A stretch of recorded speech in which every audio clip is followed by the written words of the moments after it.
देखो बहुत सारे बच्चे पूछते हैं कि सर मुझे ऐसी 5 बातें बताओ जो कि आज मैं समझ लूं और अपने एथिक्स के पेपर में अच्छा मार्क्स स्कोर कर लूं। बिकॉज एथिक्स के पेपर में सर नैतिकता मोरालिटी की ही बातें करनी है ना, तो बातें लिखाएंगे। लेकिन एक ऐसा paper along with the essay paper जो आपसे डिमांड करता है स्किल सेट। अगर ज्यादा मार्क्स लेके आने ना एथिक्स में और एसे में, तो अकेला नॉलेज और कंटेंट काम नहीं आएगा। ये स्किल है और ये कल्टीवेट करना पड़ता है, जो प्रैक्टिस के साथ और रेपिटेटिव फीडबैक के साथ आपको मिलता है। तो मैं आज आपके साथ 10 पेन पॉइंट्स डिस्कस करना चाहता हूं, 10 ऐसी मेजर प्रॉब्लम्स जो कि हर एक बच्चा फेस करता है जब वो एथिक्स की तैयारी करता है या करने वाला है या करने वाली है। और यहां पे उन 10 प्रॉब्लम्स के सॉल्यूशंस को भी डिस्कस करेंगे। Please understand one thing guys, वैसे बाय द वे मेरा नाम है कुबेर और मैं इस प्लेटफॉर्म पे, स्लीपी क्लासेस के प्लेटफॉर्म पे एथिक्स, एसे और जियोपॉलिटिक्स पढ़ाता हूं। नाउ ये डिफरेंट पेपर है और इसमें स्किल सेट काम आता है। मैं बार बार कहता हूं कि जो आपका जीएस 1, 2, 3 ये जो पेपर है ना, इनके बारे हर कोई पढ़ता है। Everybody will be starting about GS 1, 2 and 3 and everybody would be getting more और less the same marks.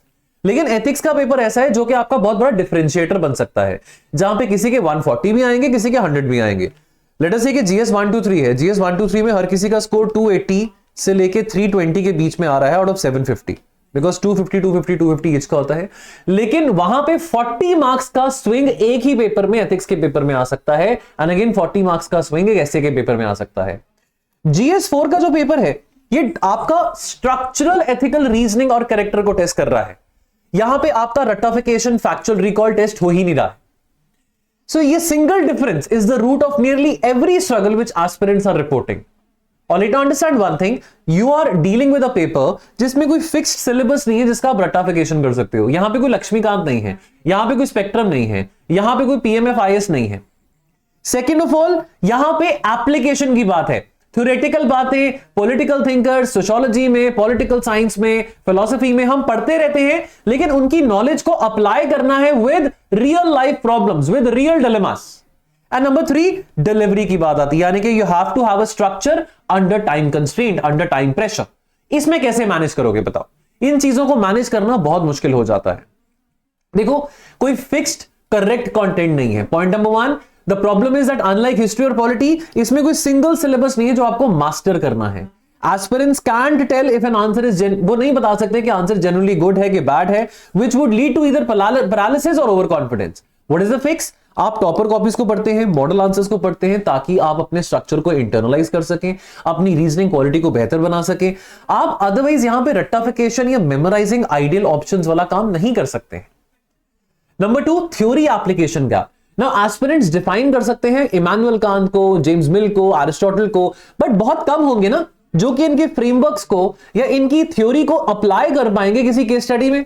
Now theory ends up bolted on but not integrated. Now what is the fix? आपको framework tagging करना है। आपको 2 से 3 relevant ethical theories को map करना है to every dilemma before you end up drafting your answer. Then case study, time pressure की बात आती है। 20 मार्क्स पर केस स्टडी, रफली 25 to 30 मिनट्स का टाइम आपको मिलता है। ऑलराइट, एस्पिरेंट्स अक्सर फ्रीज कर जाते हैं। They often they would write everything they know under the sun, they would write everything what they know, knowing instead of writing what has been asked to you. Now understand one thing, what is the fix over here? आपको एक fixed template follow करना है। Facts, stakeholders, dilemmas, options, course of action, way forward. ये 4-5 बातों को आपने अपने answer में इनकॉर्पोरेट करना है, वो भी under timed condition, within a gap of let's say 10 minutes. Then next problem number 4, real anxiety over writing that what the examiner wants versus the true opinion. यानी कि आपको लगता है कि हमको बहुत सेफ प्ले करना है, यानी कि आपको इस बात की बहुत टेंशन है कि एग्जामिनर क्या चाहता है, उस बात को लेकर आपको ज्यादा टेंशन है वर्सेस आपका ट्रू ओपिनियन क्या है। Now you have to understand that आपको बैलेंस्ड आंसर लिखना है।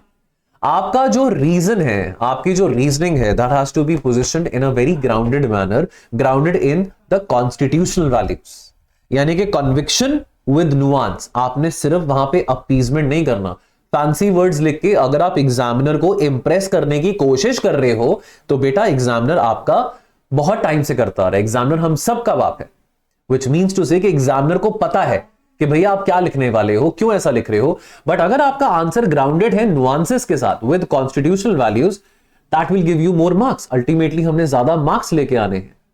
Jargon and quote overload. This is point number 5.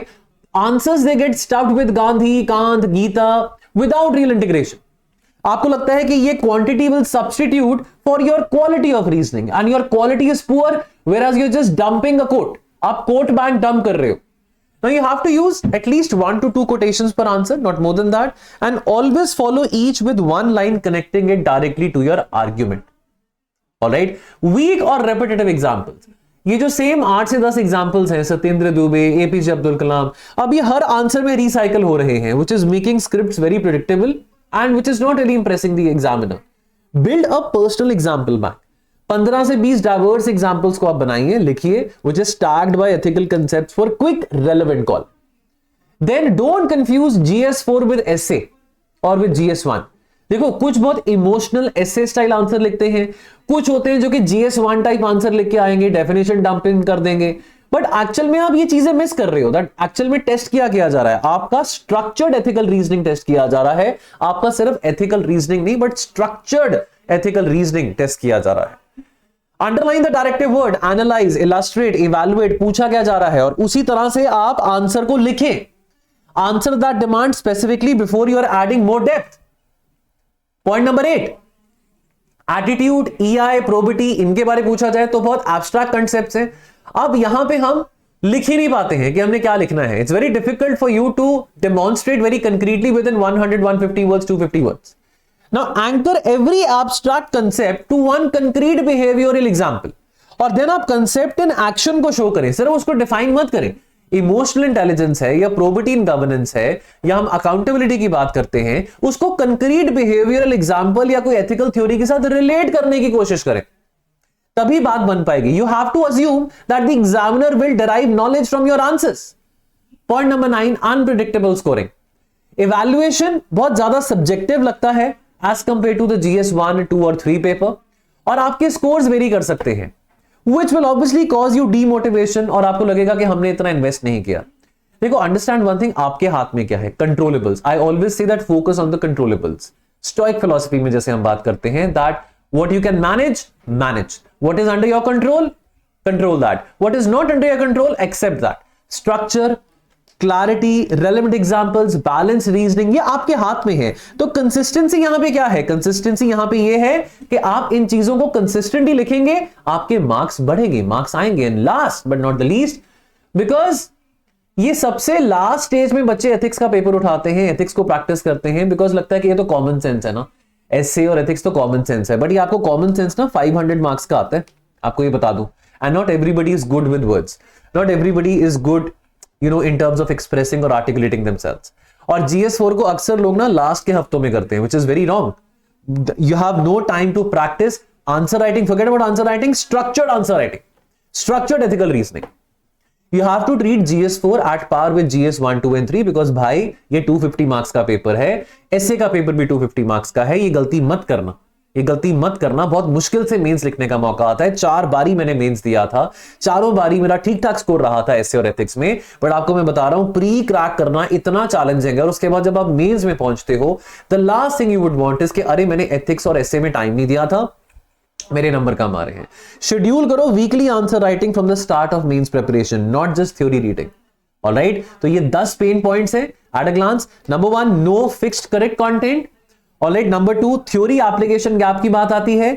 Number 3, case study को हम टाइम से अच्छी तरह से मैनेज करके नहीं लिख पाते हैं। फियर ऑफ इनऑथेंटिसिटी, भैया एग्जामिनर कुछ और पूछना चाह रहा होगा लेकिन मेरा थॉट प्रोसेस कुछ और कह रहा है।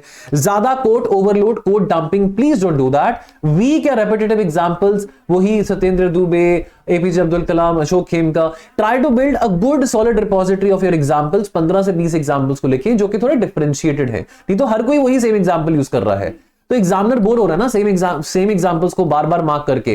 Don't confuse GS4 with SA1। Abstract concepts जैसे कि attitude, emotional intelligence, probity in governance, accountability, transparency, ये सब चीजों को प्लीज अंडरस्टैंड वन थिंग, सिर्फ GS1 के तरीके से नहीं लेके आना है। एब्स्ट्रैक्ट है लेकिन एब्स्ट्रैक्ट चीजों को कंक्रीट बिहेवियरल एग्जांपल्स के साथ कनेक्ट करके लिखोगे, ज्यादा बेटर लगेगा। Then unpredictable scoring, focus on the controllables, of course ethics में नंबर 140 भी आ सकते हैं, 95 भी आ सकते हैं। फोकस जो आपके हाथ में है, structure, clarity, relevant examples, balance reasoning etcetera. And let stage neglect मत कीजिए, एथिक्स और ऐसे को लास्ट में मत कीजिए। 500 मार्क्स का है। ट्रीट योर एथिक्स का paper as important as GS 1, 2 and 3। GS4 reward करेगा स्ट्रक्चर्ड कंसिस्टेंट रीजनिंग को, नॉट परफेक्ट मोरालिटी। इसको पेपर की तरह प्रैक्टिस करो, not like a personality test, वो बाद में आएगा जब यहां पे क्लियर कर लेंगे। और अगर आप करंट अफेयर्स में स्ट्रगल कर रहे हैं अक्रॉस ऑल द सब्जेक्ट्स, तो we have got you covered. हमारा करंट अफेयर्स का प्रोग्राम है लाइव, ऑफ कोर्स हमारा एसए और एथिक्स के कॉम्बोज भी चल रहे हैं। हमारे टोल फ्री नंबर पे कॉल करके प्लीज जानकारी लीजिए और जुड़िए स्लीपी क्लासेस के साथ, हमारी टीम के साथ, जहां पे हम आपकी मदद कर रहे हैं, आपकी हेल्प कर रहे हैं, आपके साथ बैठ के एग्जाम क्रैक करने की कोशिश कर रहे हैं। मार्क्स लेके आते हैं बच्चों, रैंक लेके आते हैं, डबल डिजिट रैंक लेके आते हैं। सिर्फ सिलेक्शन नहीं, रैंक लेके आना है, ये दावा है हमारा। Please stay tuned with sleepy classes. Thank you.